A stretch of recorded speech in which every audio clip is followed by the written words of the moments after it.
Minsan na akong nangarap na ibahagi at ipakita sa iba ang tunay na Casey Concepcion. Ang Casey na hindi naiiba. Ang Casey na handang gawin ang lahat. Handang matuto at handang magbigay inspirasyon. Kaya naman, ito ang aking natatanging handog para sa bawat kapamilya. Ang I Am Casey. Buong pagmamalaking ihandog ngayon ng ABS-CBN ang pagbabalik telebisyon ni Casey Concepcion sa kanyang kauna-unahang drama anthology puno ng sorpresa at saya na alay niya sa bawat kapamilya. Yung I Am Casey po, isa po siyang drama anthology. Tuwing Saturday po ng gabi, meron kami ihandog sa inyong isang episode na comedy, na fantasy, na light romance, and musical, yung isa, yung pang-apat. Iba-ibang character po yung makikita nyo, iba-ibang actors po yung mga kasama namin dito, iba-iba rin director ang in charge dun sa mga episodes na yun. Iba ang naging paghahanda mula sa pagbuo ng mga kwento hanggang sa pagkuha ng bawat eksena. Lahat ay pinag-isipan, lahat ay binigyang pansin. Sobrang tuwang-tuwa ako dahil finally, mangyayari yung gusto kong na-direct si Casey. Hindi ko ina-expect na ganito pala siya, na may timing talaga, na magaling pala talaga, hindi lang sa drama kundi sa comedy. Gusto kong maging Shakespeare because I believe I can fly.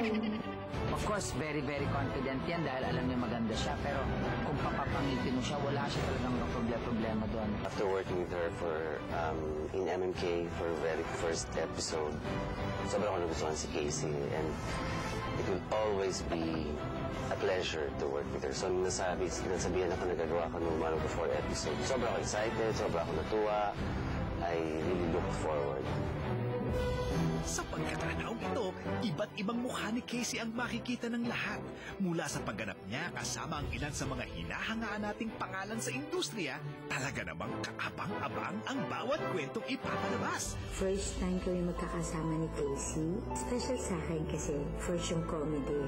First time niya kasi magko-comedy sa buong buhay niya. So medyo nininervous yung si Bagets. Naalalayan ko naman siya. Talented si Casey. Marunong kumanta, marunong sumayaw, marunong umarte. She will go a long, long way kasi maguso siya.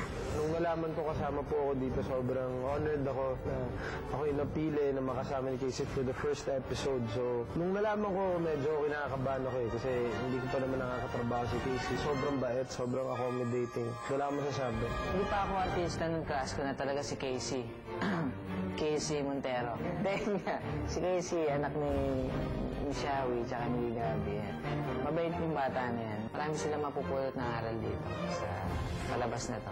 Matcha-challenge lang naman ako dahil si Jake, Sanjo yung mga itsura eh. Yun ang mga challenging dun eh. Pagdating sa mga itsura namin, challenging para sa akin yun. Try ko ngayon na mas more ma-relax kasi baka may starstruck ako sa kanya eh. Pag nakita ko eh. Alam natin theater actress, alam natin na talagang talented si Casey, kumakanta, sumasayaw. Pero iba yung nakita na sa TV na ang Casey Concepcion ay sumasayaw. May puso eh. Nung binasa mo, hindi lang basta sayawan. Parang sa akin yung challenging na sana magampalan ko. Siya alam ko magagampalan niya eh. Para makatrabaho mo isang Casey Concepcion. Parang isang malaking karangalan sa akin.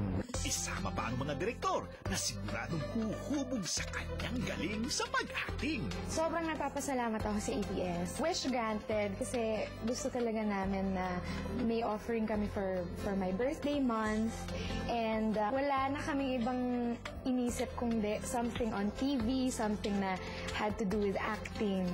Yung mga kasama ko dito sa magdidirect kay Casey sa bawat episode ay talaga namang mga mahuhusay. Kumbaga yung ibinigay na ano sa amin, mga materials, kung saan kami may expertise na kumbaga. Malaking tulong yung ang mga kasama mo magagaling sa comedy. Nagulat lang ako talaga sa kanya na nakipagsabayan. Hindi lang basta-basta feeder, kung hindi siya mismo may binibigay. Nakakatuwang makita yung isang prinsesa sa tunay na buhay like Casey na napapaligiran ng mga puntod sa isang hindi sosyal na sementeryo. And of course, her scenes with Makisig, matatawa ka, makikitan ka, iiyak ka. Worth looking forward to. Sobrang saya ako na nakatabaho sa TV kasi parang ano po, wala lang, nakikita ko lang sa TV tapos biglang makikita ko ng personal.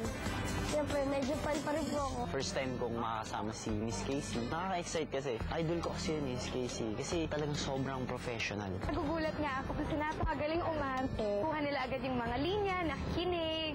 And natututo natututo rin ako sa kanila. So it's a nice experience na makilala din sila. 1 month of celebration and inspiration. 4 Saturdays of fun and excitement. 4 episodes featuring only the best of KC. Kung may papalit sa trono man ng nanay niya o kung anong sino man ang susunod na superstar, wala akong ibang naiisip kung hindi si Casey. Parang siya yun. Parang hinintay yung panahon at eto na yung panahon na yun. Very professional, napakagaling makihalubilo, very good actress, very humble. Superlatives talaga ang masasabi ko kay Casey. San man ako dalhin ng aking mga pangarap, ano man ang kaya ko pang gawin. Hangad ko na mapaligaya kayo sa abot ng aking makakaya, mga kapamilya. Kilalanin siyang muli. I am Casey. Simula na ngayong March 29, Sabado, 7 p.m. pagkatapos ng 1 versus 100.